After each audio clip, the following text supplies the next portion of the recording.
This is the cold show coming to you weekly. Black and blue attack on the blitz look quickly.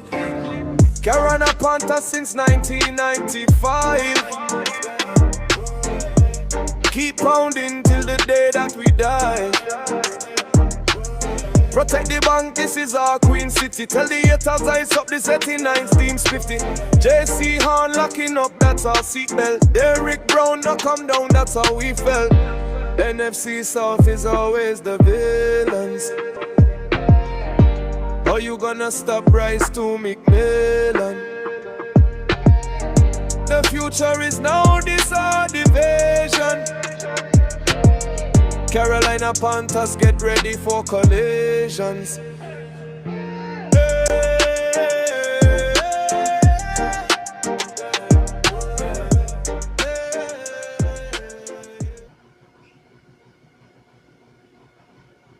Welcome, my friends. Welcome to the Cold Show on the Blue&Black Attack Podcast Network. How are y'all doing? Happy holidays, happy New Year. Tonight, I'm here with my brothers Diesel Skills and Panther Pickle. We are going to talk about the biggest game in Carolina's Panthers history from the past 10 years. The biggest one is this weekend. We're trying to get back on track with the tradition of winning in division titles and playoff appearances. Diesel Skills, Pickle, thank y'all for joining me, man. How y'all doing this evening? Man, I'm doing great, fantastic, man. Cole. Fantastic. And let me tell you something. I am fired up. Like you said, it's been 10 long years since the Carolina Panthers have had an opportunity like we have coming up this Saturday against the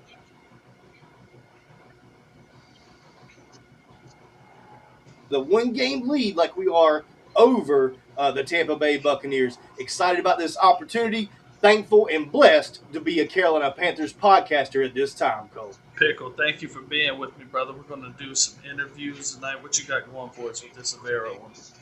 All righty. Real quick, let's get this up, and we'll get no, this one. Well, I'll tell you what. Let's play Evero first because I've got to research that other one back up.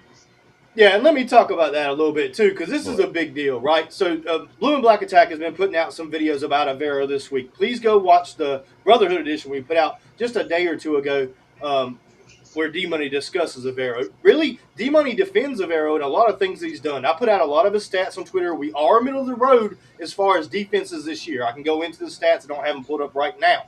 But the point is, the fan base is really torn over, is Evero a hero or a zero? We had the worst defense in NFL history last year as far as, I believe it was yards given up or points given up.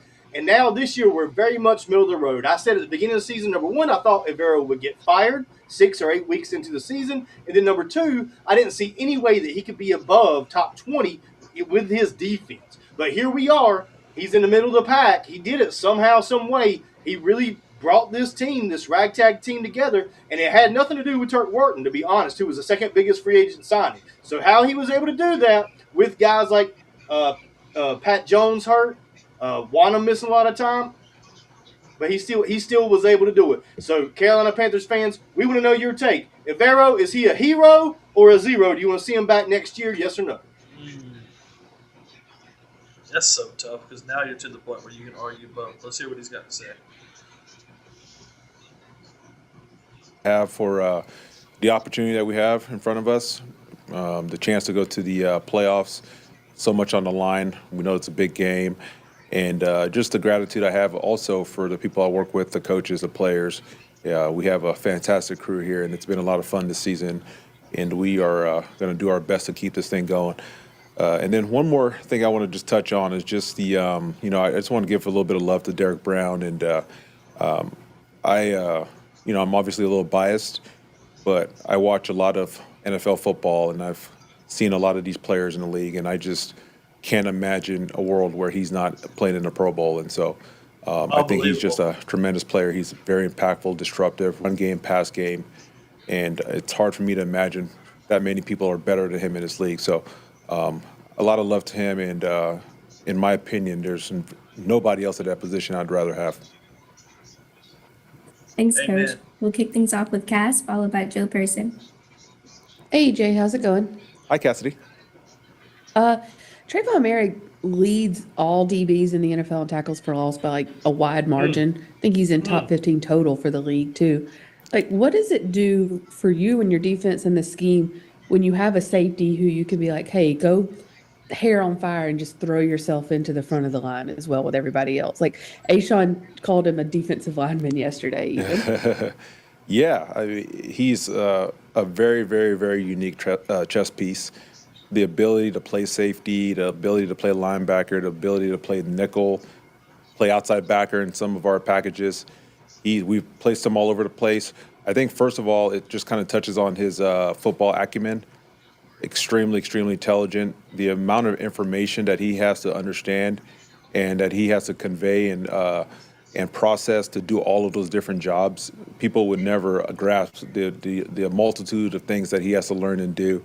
And to be able to operate and execute at such a high level is, I mean, it's unfathomable. And so a lot of kudos there. And then it speaks to his toughness too, right? The ability to play in the run game, take on linemen, take on tight ends, pass rush, all of those things.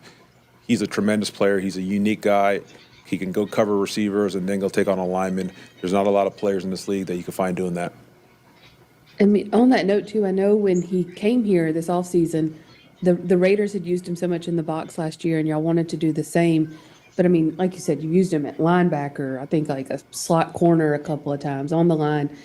Did you realize he was that versatile even when you got him, or was that something that just kind of came about during the offseason and you realized you could kind of plug and play him? Yeah, we had a good idea. You know, to your point, the Raiders use him some of those type of jobs as well. And that was a big selling point to why we had to have him. It's not just a value at safety, but all of these other pieces that he provides to our defense. And so he's been tremendous from that standpoint. And I just think about all the work that he does. Like his coach Ronaldo Hill is doing a hell of a job with him. They spend so much extra time before the day starts, during practice, during special teams meetings. And then also the work he's doing, he goes over once a week with Andrew Carter, our outside linebackers coach, and does some patchwork work with them. And so he's putting so much extra work to getting this done. So a lot of kudos to him. Awesome. Thank you. Hey, EJ, good morning. Hey, how you doing? Happy New Year. Good Same to you, see Joe. ya. Talking to one of your guys yesterday about containing Baker, who obviously got out on some scrambles 2 weeks ago. He said you had some different strategies, which obviously you're not going to share, but the challenge of that and kind of like, what do you tell your guys in terms, especially in the secondary, in terms of kind of when to leave your spot versus like hanging tight in case he throws it? Yeah, no, that's a very good question. First of all, yes, we have to all be mindful of what this guy can do physically, and obviously he's got the ability to throw the ball all over the field. But what makes him extra special is his ability to extend plays with his legs, and then also to run and pick up yardage with his legs. And so we have to be mindful of that in terms of how I call the game. And then when we do our jobs, when we're in our rush lanes, when we're in coverage, it all has to tie together. We're going to emphasize over and over and over and over again this week the importance of plastering. It's the initial coverage is important, obviously, but we've got to be ready to cover extensive amounts of time and longer into the down because of what this quarterback can do. And then we have to be mindful of our lane integrity in terms of rushing the quarterback, whether it's a 4-man or 5-man rush, and making sure that we don't give up any voids for him to escape. And then I got to make sure that we call the game appropriately so that we make sure that we don't give him those opportunities to escape as well. So we all have our part to play in this. And that being said, we still know that it's easier said than done. It's a tough job, but that's what we need to do if we want to win this game. And one more thing, Mike Jackson's had a really strong year in coverage. He had a lot of reps against Mike Evans 2 weeks ago, and gave up the touchdown, but also had a lot of other strong reps. Could you just maybe elaborate on that matchup in particular? Yeah, we've been so blessed with the way Mike has really played these last 2 years, and certainly exceeded expectations of a lot of people, but did not exceed his expectations. And when you look at the way he prepares, the extra time he spends with Coach Cooley, in the meeting rooms. This guy is as dialed into players I've ever been around at that position. He's locked in every walkthrough. He's strategizing. He has a plan in terms of how he's playing every receiver, how he's playing all certain formations. There's so much great dialogue in our pre-practice walkthroughs between him and the secondary coaches, and so it's not a surprise that he goes out there and has the performances that he does. And we feel good about that matchup. We feel good about Mike matching up against a lot of players in this league, and we know that Mike is a tough player to cover for anybody.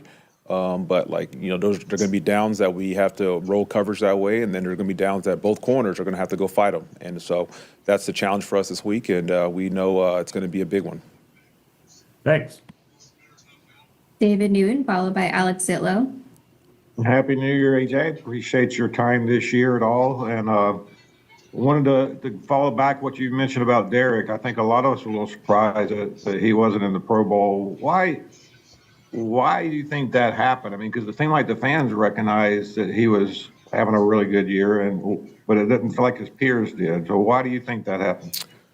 I couldn't tell you, to be honest with you, David, but I talk to coaches, obviously every week when we play these teams, and people reach out to me, and I talk to players around the league, and everybody that I speak with has a tremendous amount of respect for what this man can do. And so I couldn't tell you how that happens, but I know how I feel about it. I know a couple of years ago when he had the 100 tackles, I mean, everybody kind of was like impressed by that. How much better, or is the season been that much better, you feel, is for him and becoming a complete player? Yeah, he's playing better, and I think it's more experience. It's not. I think I'm certain it's more experience.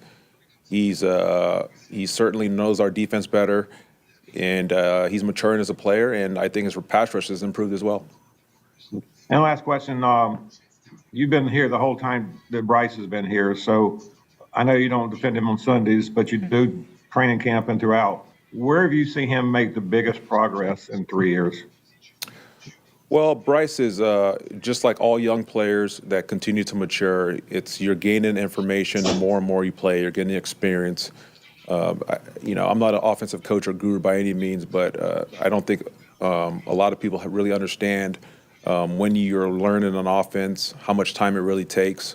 It's a different language, and so there's going to be time. It's going to be development needed.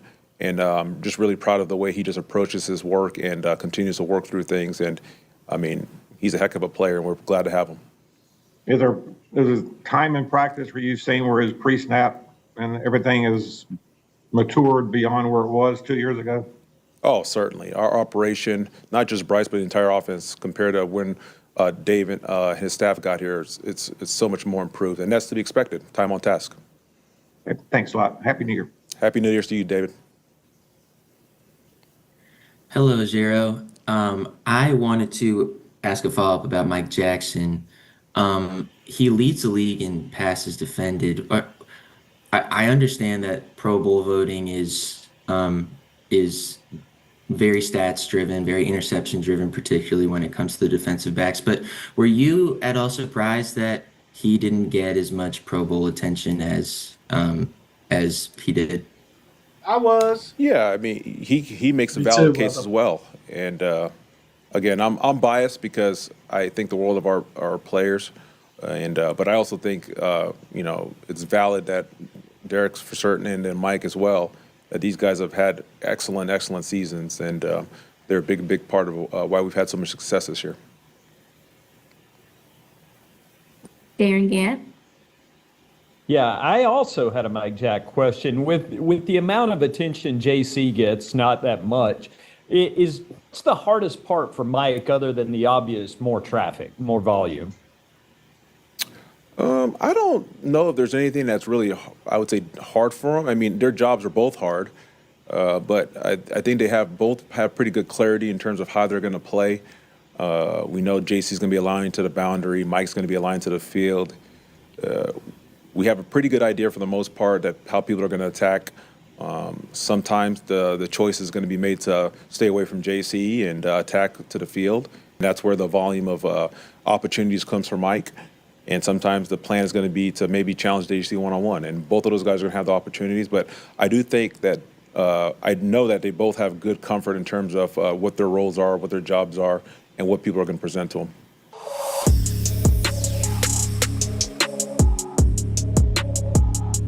Truth bombs everywhere. Seriously. You can't tell me Derek Brown's not a Pro Bowler, Panther Pickle. And you Come borderline can't tell me that Mike Jackson hasn't been playing at a Pro Bowl level at times this season either. He's had just as many interceptions as anybody else. You're on mute. You're exactly right. Thank you, brother. Anybody even about me on mute? But you're exactly right. Mike Jack was a guy that many of us from the get-go said that J.C. Horn should travel. And Evero tried to explain it. A lot of us didn't really understand it, didn't really understand Evero's viewpoint, and kind of dissed him for it a little bit. You know, I did, you did. It's just what we fans did. But the other day, I heard Mr. Robert Shula ask the same question about one of his players, and let's hear what he says because he explains it a lot better. Diamador Lenore said he wanted to shadow Jackson Smith and Jigba. A couple of years ago, Travarius Ward did that here. What are like the strengths and weaknesses, the positives and negatives of doing something like that from a schematic standpoint? That's a good question. All right. We can go long on this one, but the reality is it's easy for the guy who travels, right? I got that guy. I'm going to travel wherever I want, especially since we're a zone-based defense, right? So as are the man Panthers. coverage, easy for him. But then it is a little bit more difficult for the other guys. Like, how does everybody else align? Because we're not. Do you go match where everyone just picks a number? What if that number's not on the field? Do you pick a different number? Do you, or is it all right? We're all going to line off of Demo, and what if Demo's in the slot? Does that put the nickel out on number one where he's not used to being? So techniques change within your man principles because now you're in different locations. All right, now put yourself in zone. You're trying to match up where he is, and you're matching up. Now Demo's in the slot. Does that mean Upton's now playing corner third, which he hasn't done all year? And so there's a lot of new techniques that you're going to ask a guy to do. So it's very expensive, not for the guy traveling, but for the guys not traveling, if that makes sense. Now, can it be done? Of course it can be done. Do we have it in our inventory? Absolutely. Can we? Maybe. So we'll see. I like that answer. I was going to say, break that down for me, Panther Pickle. Explain it to me like I'm 5 years old, because I didn't quite understand what that genius on defense was talking about over there. You got to unmute first. My guy. I'm getting good at that. Okay, let's use the Panthers and interpret this. JC on one side, Mike on the other. Let's hypothetically say Evans comes to the fore and JC has to follow him, right? You're in zone defense. If you follow him, you got to be in man defense to follow him. JC can't follow him if he's on zone because offense can move that player around, right? They can move a receiver around. JC can't always go to that guy. So if JC's on the right side and the offense snaps out of the ball, he sees Evans on the left and he runs over to the left, Mike Jackson's got to go to the left. Well, if you're running a certain zone concept, then somebody's going to say, okay, who do I got? Because man's man, zone's zone. If when one player travels, when the corner travels, you pretty much have to do it in man. You can't really travel if you're in zone. Does that make sense? If you're in zone defense, your corner can't really travel. That's why we play a lot of zone. And if the other player, like good Godwin, you would normally think okay, Mike Jack's got him. But what if he's lined up on the inside? What if they come out in a 3-wide set? Evans is in the middle at slot, so automatically you can put JC in at the slot. Well, who does Mike cover? The other outside guy does that. Are you going to send Charles Smith-Wade, who was our nickelback, to cover Goodwin on the outside? Hell no. Don't do that. But, I mean, it's zone, so if you're a man, You know, a lot of it I think comes down to the play that Evero didn't want to do it. Evero said that it was his preference because Mike Jack has to learn and he should have an opportunity to get better at his skill set. We fans did not like that. And no, sir, I spoke out about it a couple times, but with the growth and development that we've seen from Mike Jack, we got to remember that Mike Jack and J.C. Horn last year was the #1 duo in the league for pass deflections. Yes. And I believe we're right back in the same place this year. So the development of Mike Jack kind of like makes me feel like I was dumb, Pickle, for saying that J.C. Horn needed to travel, but he's our 2-time Pro Bowler. It's like, I guess maybe we win it either way, but, Right, exactly. And I agree. And Salah makes logical sense if you're thinking man versus zone. Because the Niners are a zone defense this year. We're a zone defense. Now, granted, they run about a base 4-3, and unlike Madden, we don't.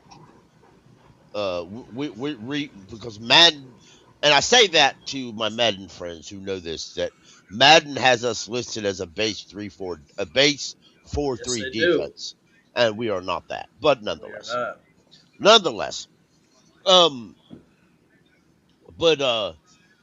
are a zone-based defense, and it's hard to run and have JC and follow out of a zone concept because once he moves,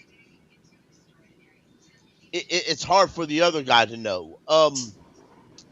They put a linebacker out there is what it would do, a guy that could be rushing the passer, and then you've only got your safety and shell left. And so, yeah, that would be really bad, I would think, to move them. And, like Michael said, I wish we had more people in the Pro Bowl. Excuse me. And we really should. We really should have more in the Pro Bowl, but it's like Mike Jack said in his presser last week, Michael. He said that the Panthers don't get no respect.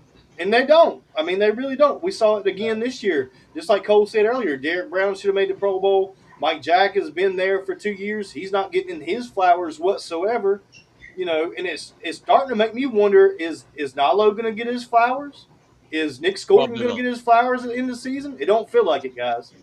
No, and a lot of it, to be honest with you, a lot of it to me has to do with the fact we are a small market team. And whether we like it or not, folks, we're inconsistent on that football field. We are great one week, we are bad the next week. We are so up and down as a franchise, as the players on the field. On the field matters a great deal. But you have to, to get the respect that we think we should get, you have to have a consistent winning product. Not just on one season, but on multiple seasons. And you gotta have eyes on you. A lot of it's popularity. We haven't been at the national market a lot, right? Right? We all know the reporters, the other players on these other teams, they don't watch every single snap our defense makes. The only NFL players that watch every snap our defense makes is the offense of the players that are taking us on each week. Probably. So if you ask a 49er team offensive player what you think of Derek Brown, he's going to refer to what he saw when he took on Derek Brown in the one game they took on and what he saw on tape while studying for that one game. And we did look bad during that game. So, he may not have a real good reflect of Derek Brown as a whole. Because for the Pro Bowl voting, the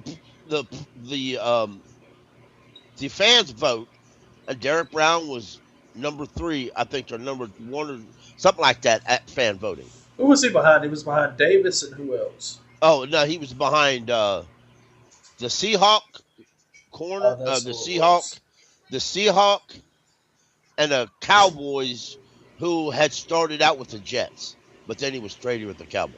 Williams. Oh, Quinian. Yeah. So I mean, Uh, they're good. They're good guys behind him. I do think that it makes you wonder where did he get his votes? Did he get his votes because he played good with the Cowboys, or did he get his votes because he played good with the Jets, which is an it's just AFC? that's just a name though, Pickle. Exactly. That's the bottom down on you. If put it this way: if Derek Brown was a Oh face my of the God! If league, he was a Dallas Cowboy or in the New York right, market, or right, Philly or and some just shit like just that, it'd be a because totally different just animal. because he would be on the film more. Yeah, I mean, it just is. national It's just eyes we're more. just That's all not. it We're just is. yeah, and he doesn't make a lot of high life. He will not say something about a different player just to get his name on the national media. You know, That's right, what I was going to say, right, Pickle. Derek Brown does the dirty work. He's doing Yes, he the exactly, tough does. the tough work inside, taking on 2 blocks, shedding that blocker, making sure he stuffs the run for us, getting lots of tackles downfield that he shouldn't be getting, honestly, but he's making up for our linebacking core and getting those tackles down the field. Derek Brown is the epitome of a Pro Bowl player for the Carolina Panthers, and so is Mike Jack too. Those guys have been linchpins for this defense this year, but they don't get the national media. Now, Derek Brown had 10 sacks this year. Yeah, he'd get all the national media attention, but that's not the case.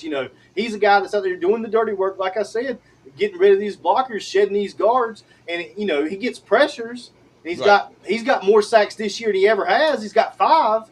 But last time he made the Pro Bowl, year before last, it was in an alternate situation, and it could be the same this year. He still could make it in an alternate situation. Right, Deeds, I have exactly. a hard time believing that anybody's success rate on the pass rush or even a run shed is higher than Derek Brown's right now. I would have a hard time believing that. And he's commanding a double and triple team, and we've seen him just dominate and blow through that. So Well, it's really astounding, pick while he plays. right. That's why tomorrow, or not tomorrow, it's Thursday. On Saturday, he'll be in a national audience. And he's going to be On playing pissed Saturday, off. He he'll is be a going to be national so pissed audience. off. Yes. On Saturday, he'll be a national audience. If we win, and we win the division, he'll be in the playoffs under a national audience. Yep. The national audience views, the more people that see him, And that's all it'll take. the more people that will understand who he is. Got to remember, how many Pro Bowls did KK Short go to when he was a Carolina Panther? A few, but he should have had more. Right, and he went to those Pro Bowls because people saw him. Yes. But did they watch the Panthers to see KK Short? Did they watch the Panthers to see Luke Kuechly and Cam? Oh, we had a bunch of Pro Bowlers off that team. I feel like for that. Exactly. So Exactly. he just people while they were watching him, they happened to see, hey, who's that big guy in the middle? He looked pretty good. So KK is one of my favorite. He's playing at a very high level at one point in time. Well, at least we're turning the corner. This defense Absolutely. is turning the No corner. doubt. This defense was horrible last year. At least we can say we got guys that got kind of snubbed this year for the Pro Bowl. That we feel like we should have at least 3 Pro Bowlers on defense. Then it's not represented for a team that's middle of the road, for a team that did really bad last year, the worst ever in NFL history. Big improvement for Evero, Pickle, and I want to let you dig in on this and the chat too. While we got people in the chat, I want to know y'all's feelings on Evero. Is he a hero or is he a zero? Do you want to see Evero next year or do you not want to see Evero next year? Pickle, I know your thoughts, but remind everybody how you feel about this. okay. To start out, I hated Evero. I didn't really hate him as a personal. I just didn't like his system he run. I didn't like him. I thought, okay, I got to be cool about it, and I've got to give him a chance. The more I saw, I did not like. I thought this is atrocious. I was really PO'd that we did not fire him this year. Dan said it was my fault. I didn't give him enough talent. I thought, bullshit. Fire that son of a bitch. That's exactly what I said. Now, that being said, he didn't. And Evero looks pretty good this year. Now, but Evero's contract expires February the 2nd. So I looked myself in the mirror and I said, Pickle, would you give the man more money? But I don't have to worry about it. Tepper got to worry about it. If Evero wasn't under contract, or excuse me, if he was under contract, I would not fire him this year. Because most of our problems that we are seeing on this field, honestly, by and large of them were not on the defense. And listen, come Saturday, the most important game to this team in the last 8 years, Cole, am I right? 8 years, these? In the last 8 years, this is the most important game that we'll ever have. It's facts. And we made the playoffs in 2017, right. but we haven't won the division since 2015. Right. You're right.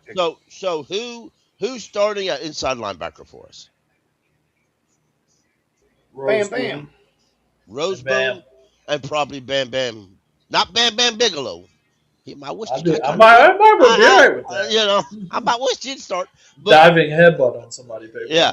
But, an undrafted rookie free agent. Are we starting him because he's that good? No. We're starting him because we ain't got nobody else left. A third-round pick inside linebacker, Trevor Wallace, is hurt on IR. He's hurt again, and he's on IR now. We just got Claudette Claris back last week. He already hurt. I personally believe he'll be put on IR tomorrow, so they can activate Moore or Hunt. That's just my opinion. Which is very unfortunate. Come on, y'all. Well, I mean, so the most important game we have. So I can't say Vero's been giving all the best talent, but it is what it is. I wouldn't say that. No, not at all. It is what it is, and we got it. Now, would I be shocked if Evero doesn't return? No, because I truly believe that Evero didn't want to be here because he didn't have the talent. I don't think he doesn't want to be here because he didn't like Charlotte or the fans were mean to him. That's part of the business in the NFL. I think he didn't want to be here because he didn't have the talent, and he knew that. Plus, there are other teams with a lot better talent. So, therefore. I love this conversation. Cole, you want to weigh in on this? How you feel about Evero going into next year? I mean, I kind of feel like I'm on the fence. I'm on the fence, bro. I don't know. Too. And it kind of depends on what happens. We make the playoffs. I'm all cool with everything. We get blown out and we don't make the playoffs, and I might not feel too good about it. How do you feel, man? I remember, I'm going to go full circle kind of like Pickle did. I think it was January. I can't give you the exact date, but I remember exactly where I was when I found out that he was getting retained, and we all know what happened. I blew it. I didn't think there was any reason whatsoever to bring him back. Dan Morgan taking the fall for him and saying there wasn't enough talent on this defense. I didn't believe that at that point in time. I thought it was all on Evero. But once you brought in Mary, and then Bobby Brown at times has made some huge plays for us, and then Rose Boone, when he's out there, sometimes he does have some bad plays, but his numbers are actually okay. He actually did give Evero more talent than we had. Is it sustainable for the next couple of years? I doubt it. We're going to have to draft or sign some more new people as well.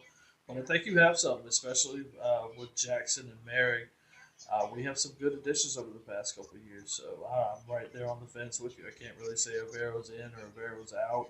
In the back of my mind, I don't know. That's not going to apply to us Pickles. You just said his contract's up.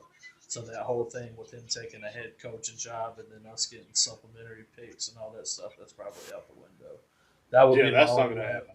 That would be my only way with him being cool, leaving. We really don't get anything. But if we play well on Saturday and then get into the playoffs, we're going to have a hard time not paying him because I want to see more if we get better talent on defense, especially at certain positions.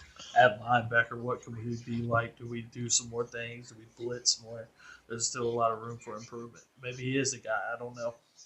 Right. Yeah, we got one of the lowest blitz rates in the NFL. That's a great point. Because we don't have the people to do it. That's why we don't blitz. Right, exactly. No, I agree. Exactly. And to Dan's credit, he brought in 2 guys to blitz the passer. One doesn't seem like he's effective, and DJ Wanham, and the other one got hurt and was placed on IR with a few days after or a few games into the season. So, Pat Jones, yeah. Let's hear what D Money has to say, shall we? At this present moment, when we went from being a historically bad defense, got the stats to prove it. It's not an opinion-based situation. The stats laid it on the line. And I understand that we brought in some different guys defensively, but nobody had on their bingo card the turnaround defensively, or at least as quickly defensively as we did. And we probably got through those first 2 to 3 weeks. People were probably strongly on the Ejiro's out of here agenda. I'm pretty sure of it. My mind can't really levitate that far back now on that end of it because I just been on a high about this team for a little bit now. But the one thing I can say about Evero, it has not been a pretty state. It has been an uncomfortable state for him. The fan base has disrespected him in so many measures. And even for me, honestly, I can stand here today and apologize to Evero because I wasn't the most respectful to Evero, which he probably would expect when you garner the worst defense in NFL history. That's fair. A lot of people was mad about the money that he was making. But I'm going to tell you now, 10 years away from a playoffs, we're 1 game away, and we can contribute truly and wholeheartedly that one of the main reasons that we're that game away is this defense. Yeah. Man, I have nothing but praise on the day for Evero. Would you guys like to hear more? My Shout out man, to that guy. Diesel Skills would tell you how. Yep, we cut that video recently, just Blue&Black Attack. It's under our videos tab. This is the Brotherhood edition. When we get together with D Money, because he works a lot of evenings, and we do a lot of our shows in the evening, so he's not only always available. But I get together with D Money when I can and put out some Brotherhood edition videos.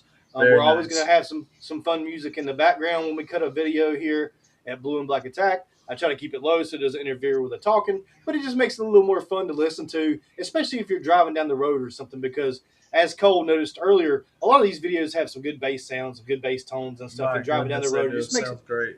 Yeah, it just makes it a little more fun to listen to. So make sure you check out our video tab. Of course, we do the bulk of our work live. Panther Pickle, Cole, and myself are really good at being live podcasters, but we can also cut some videos too. So make sure you check those out. And then if you just like the music itself, I try to put out some Blue&Black Beats videos. And if you like those, give me some feedback. Let me know if you enjoy those, and I'll get more of those out for you so you can listen to them. I think if we make the playoffs, I think people would like those better. But with this team's history of losing, Pickle, it's hard to get fans really into stuff like that right now. But it might be on the horizon. We might be real close to it, and it kind of feels that way to me. The Bucs lost 7 out of the last 8 games, and they just lost to Miami. I'm not feeling good about their chances against us, even with us traveling down to Tampa Bay with a 1-game lead. This is a much different situation than it was back in 2022, where we had to win that game. We don't even have to win this game. Like Panther Gal was talking about in the chat, she was saying, I don't feel good about winning this, but I feel good about the Falcons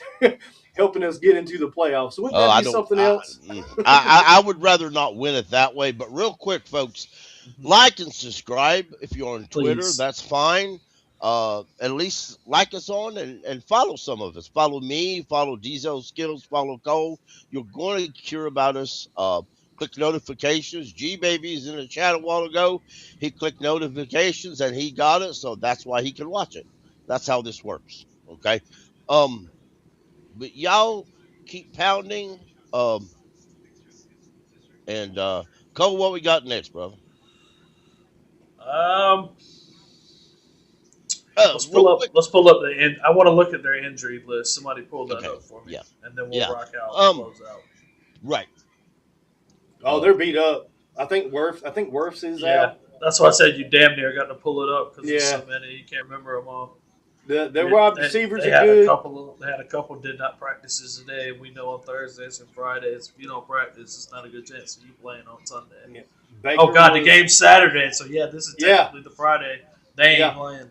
They have Yeah, DNPs today. They're not going to play, and they did. Right. So that's why I say if Hunt or more is added to the active roster, it will take place tomorrow. Here we go.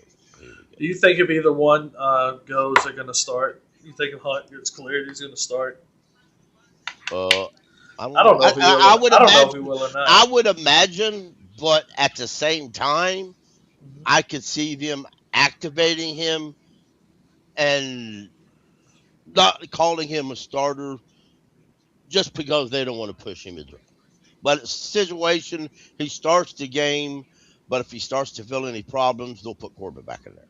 You know, That's probably the worst case scenario. right, If he were to come back, that's what. But at the same time, let's be clear. David Moore's contract expires after this year. He may want to play so he can prove to the rest of the NFL, I'm healthy.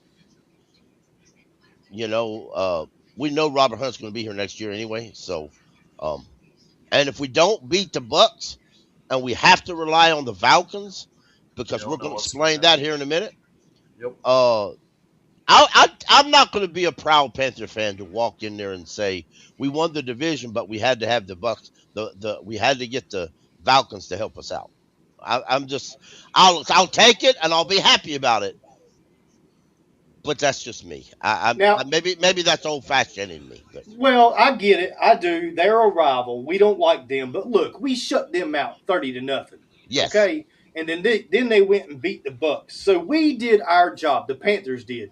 The only problem was we just come up short versus the Saints. We're stuck in this seesaw cycle, up, down, up, down, up, down. Just like I told you before the show, we are the most 500 team to ever be 500 in the NFL. Right. We don't know what team's showing up from one week to the next, but it's okay with me, considering it's been 10 years since we won this division. I'll take it. I will absolutely take it at this point. We need the culture shift. We need the momentum. Mm-hmm. We need the continuity going into next year. It's all that is important to me. So I would take it 100%.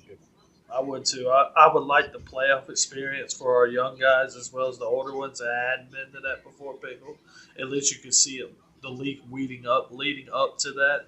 And then your game day process. I know it's not going to change much, but it's just a different feeling when you get into the playoffs when when the stakes are that high. Is what I guess I'm trying to say. So I just would love to see that, especially for us going forward. Get us an experience in the playoff part now, and then sustain that and get us 3 or 4 or 5, however many, and get something going for us. Right. And one thing I want to say real quick, because it was brought up on Twitter by a mutual friend of ours. So I'm just going to say this. Are the Saints and the Falcons are playing better now? Yeah. Could they possibly had pushed for the division if situation was reversed? Probably. But I'm just going to be bluntly honest with you guys. I'm even going to go widescreen so y'all hear me good. Too fucking bad. If the Saints were developing their quarterback and they didn't want to put him out when he wasn't ready, I respect that part a lot. I do respect that. But they turned around and traded receivers. They weren't planning to win this year. That's why they traded a bunch of people off. So I don't want to hear any bullshit at all about the Saints deserve this and the Saints are better than that. Bull fucking shit. Racist bias means nothing to Panther Pickle. The Falcons, on the other hand, the Falcons had Kirk Cousins on their roster the whole fucking time. He just rode the fucking bench. Don't give me that bullshit about their tight end all of a sudden figuring out he's great. Bullshit. Let me explain you how come their tight end's playing better. It's real simple. It comes down to wallet. It comes down to money. Here's what happened, folks. The season was sinking. He didn't give a fuck. He wasn't going to be here anyway. Guess what happened? His agent called him on phone. Hey, bro. He said, hey, man, I'm glad I'm going to be a free agent next year, man. I'm glad to be out of this dump. And I'll sign me a big contract somewhere else. Agent says, idiot, you played like shit since you got there. You're going to be real damn lucky to even be given a contract by another team. You'd be lucky if you make it off the practice squad by another team. You know what he said? He hung up on his agent and said, what the fuck? So then he talked to a few friends. Maybe he talked to his family. Maybe he called his college coach. They all said, yeah, man, you've been looking pathetic. He said, fuck that shit. I'm going to have to work now, bitches. So what's he do? He pops up. Then he starts working. Now he's playing good. You know why is he playing good for the pride of Atlanta Falcons? Is he playing good because Kirk Cousins is his buddy and he wants to see him succeed? Not at all. No. He's playing for that big fat contract some dumbass team is going to give him. So after he gets his money, he going to go right back where he was and settle on his lard ass and not give a fuck about anything. That's exactly what's going to happen. So don't give me this wash around bullshit about these Falcon fans, about the Falcon players all of a sudden figuring out they're good. Bullshit. The Falcons are where they are because that's the Falcons. That's what they fucking do. They've been more inconsistent than the Panthers, and that's just a fact. It's Right. just a fact. They've got a better roster than the Carolina Panthers, but have been more inconsistent. And Who does that go back to? It goes back to the person that Panther Pickle points out every Monday night. It's the coach. The coach. We beat them up 30-0, and we had no business doing that shit whatsoever. We're a good football team. We are not a great football team, even with all this shit going on the line. Even if we win the division, we're 500. We are not a great team. We're really not.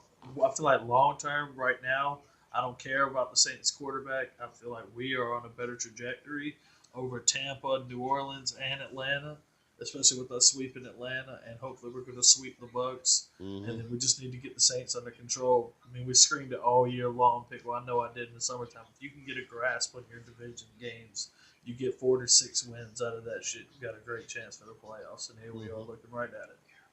Right. And see, that's that whole conversation. Is the continuity more important? Is it important to bring back Evero so we have that continuity next year? Because the Bucs are clearly the Bucs are in decline. The Falcons are inconsistent due to poor coaching.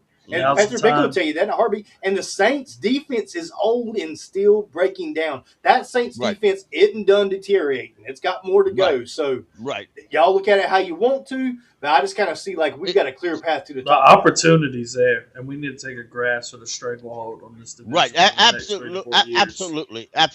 One thing that I'll say, and because I just think I should. Excuse me. If you're Dan Morgan, you got some choices. You just do. You got choices. You either you're Dan Morgan. You got to make a decision. Do you re-sign Evero? And we don't know what Evero's going to win. Our buddy Jake, if he was here, he would scream at his lungs that he don't think Evero wants to be here. And that's true. There was a point that I was listening to a podcast from a beat reporter or a space from a beat reporters, and y'all know who these two ladies are. They're the only beat reporters who would do a space. That's just fact. Now, they're doing a space. At the time, they said that Evero and his whole staff wanted out. But this was last year.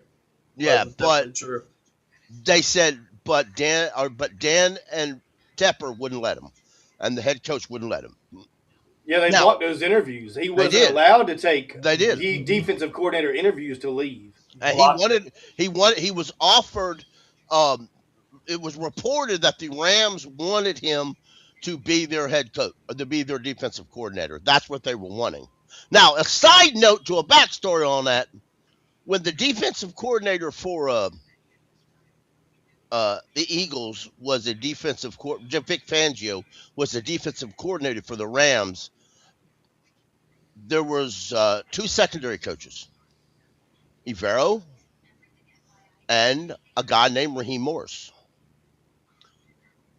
And Vic Fangio took a job as a head coach with the Broncos, and Sean McVay, head coach of the Rams, promoted Raheem Morris, who had been a defensive coordinator before and a head coach of the Tampa Bay Bucs, to be their defensive coordinator. So Evero was a little PO'd about it. He waited till the next year when his contract expires, and he left. Now, he did ask for his release after he didn't get that contract, and again, the Rams refused. So he finished his year. Then he became the defensive coordinator of, or it might have been the secondary. Either way, he went to work for Denver, ended up being their defensive coordinator. When Vic Fangio was fired, they offered him the job as interim head coach. He turned it down. Then he didn't get the head coach job. So then he said, well, let me go out of my contract. Sean Payton agreed. That's why he ended up here. So, long story short, if Evero doesn't get happy, he just wants out of there. But I do like Evero now, and the continuity is a great deal thing, G's, because if Evero says I don't want to be here and he doesn't accept a contract, or he just leaves, then you're talking about bringing in another defensive coordinator who may want to run more zone coverage who want to run more man coverage than the zone coverage we're running. Or he may want to move into a 4-3 defense, which is a little bit different than what these rookies are used to now. So all the continuity that we are gaining, we're going to lose, because we're going to go in a different defense. Now, I do like the 4-3 defense better than the 3-4, and I will be biased in this notion. So I'm not a good person to ask on this. I'll be biased. I'll tell you it's easier for them to learn it, but if we could ever ask a NFL defensive lineman or an NFL defensive player about that, one day we'll find out. But continuity is a big thing in keeping him. So if Tepper, which the coordinator and the coaching contracts don't come out of the cap, so if Tepper says, bro, I'll give you the same thing you make now, he may stay. He may say, nope, I want a pay raise. Tepper may say, nope, ain't doing that. And he's gone. Or Tepper may say, sure, how much more you want? Or he may say, yeah, I'll take the same thing, that you got, because I know my guys here. I still need some linebackers, and we'll work through it. And that's just how it may be. So, and for me, it's the development. Like I said, I'm on the fence. If Evero leaves and Dave picks his guy, I think that's good for the team. I think Dave should pick his guy. I don't understand why Dave hasn't picked his guy, and I didn't understand it last year. But if we retain Evero and say, look, man, this is a big improvement from middle of the NFL to the worst in the league history, then that's fine, and we make the playoffs, we win the division, we host a home game no matter what happens in the playoffs. They decide to keep him. I don't care if they pay him $5 million, because, like you said, it don't count against cap, so it's irrelevant to me. I could care less of what they pay him. So, yeah, I'm on his side, either way, because I think in the secondary at least we've had enough development to call it worth it. It's worth it because of guys like Charles Smith-Wade, Damani Richardson, guys that shouldn't have been really as effective as they have been. And I understand, guys, some people are down on Charles Smith-Wade and what's happened this season, but he still got a pick six for a touchdown. He was still a fifth-round pick, and Lathan Ransom was a fifth-round pick too, and he's developing as well. So if we're developing guys back there, I'm okay with it, Pickle. Right. D's, too bad we didn't have a corner that was developing behind Charles Smith-Wade. That's right, we did, but he's on injured reserve right now. And if he was here, that would make a big difference. Exactly.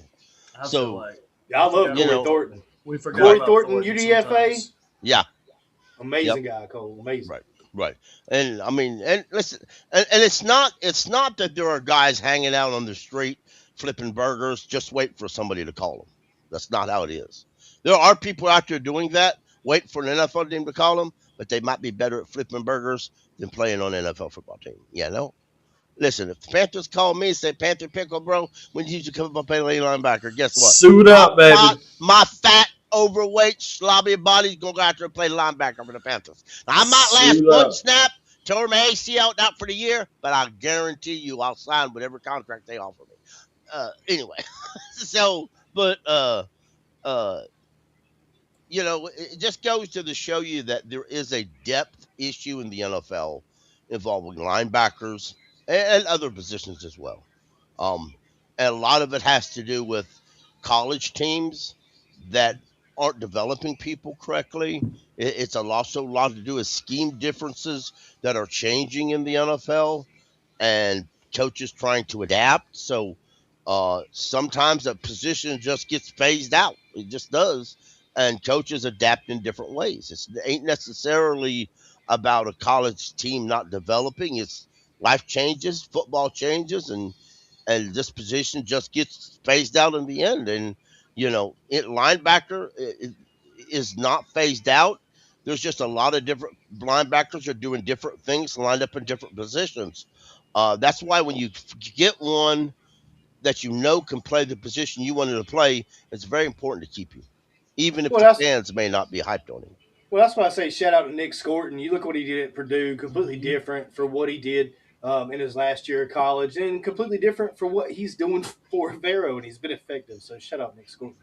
I'm the same way, boys. I feel like I can't judge Evero unless we had some better linebackers and one more edge rusher. But definitely shout out to Nick Scorton for sure. Absolutely. He broke his leg. Corey Thornton broke his leg, didn't he? It was He did. He did. Yeah, he broke a bone. Shout out to him. Hope he bounces back healthy. Yeah. He'll have a spot on this team for sure. And shout out Lathan Ransom who Keep forgetting about him when you talk about his defense broke his and foot development. in the game the other night and has surgery the next day and on his road to healing. We don't talk a lot about the position because we're so comfortable in that room. Tommy and Evans Mitchell will fill the role. James Mitchell's been active most of the year, but when he's had an opportunity, he's really shined. So I like our tight end room anyway, period. I'm really not interested in adding to it in the offseason, no matter what or who thinks otherwise. But everybody has their ideas, and that's fine. Yeah, some people are really fired up about that. They really want to get into this tight end room, but I'm more on your side. Like, I think it's okay. I'm excited about Mitchell playing Sunday. I'm ready to see Mitchell get some reps. I think Mitchell can get open. I think Bryce can find him. I mean, Yes, I really Carolina do. I'm can. excited about it.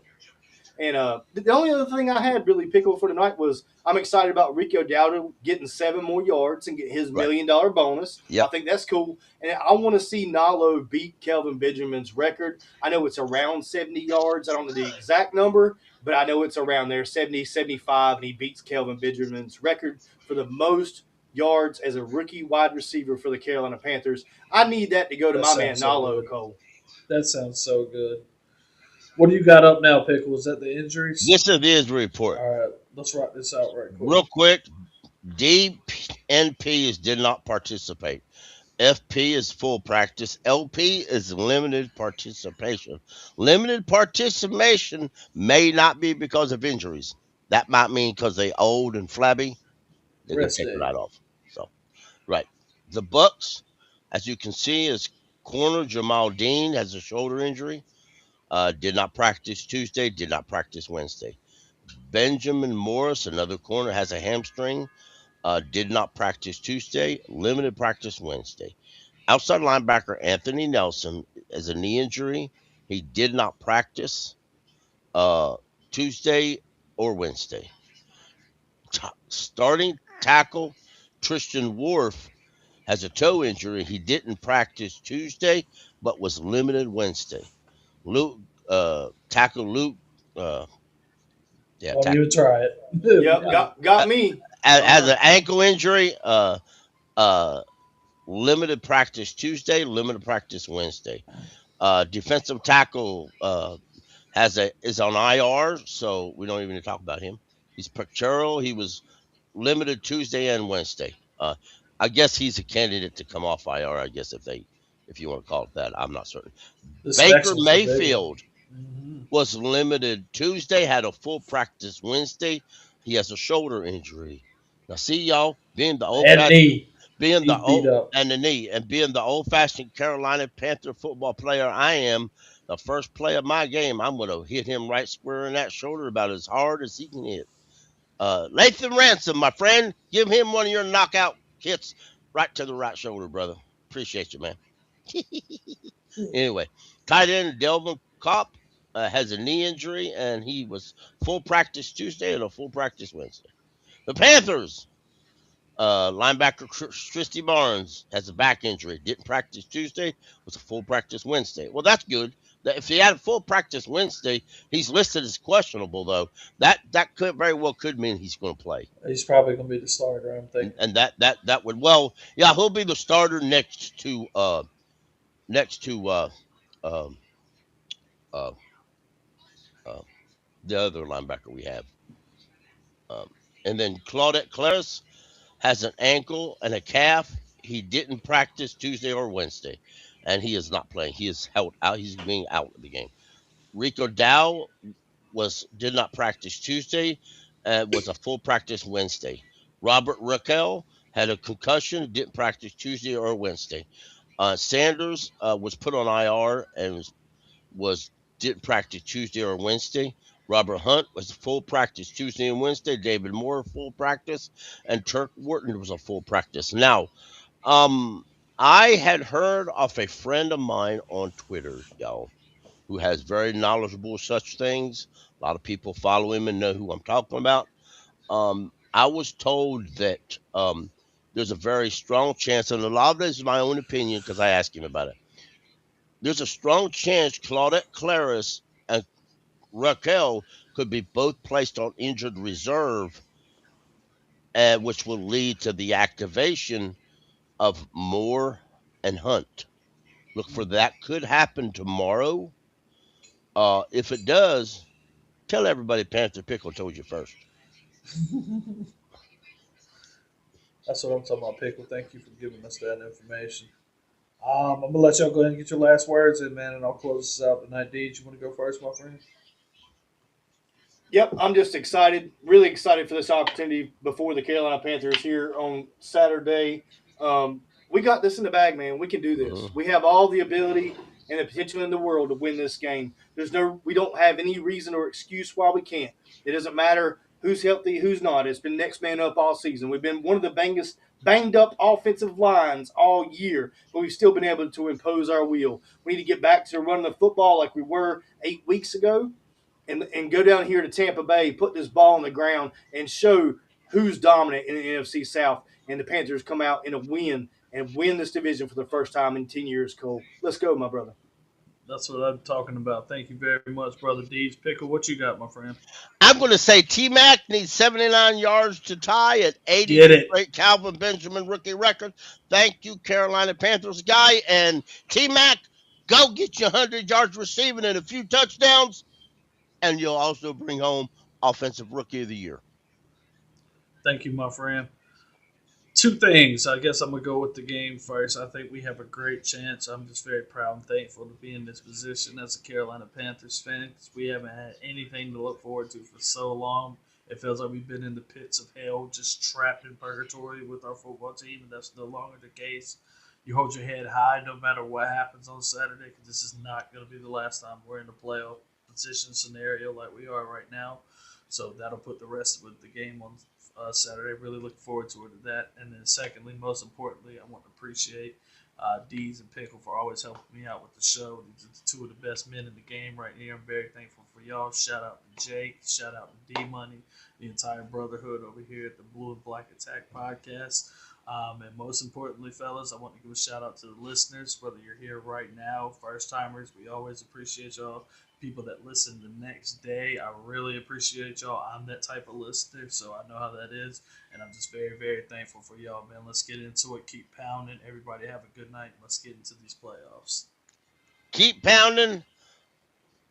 Keep pounding.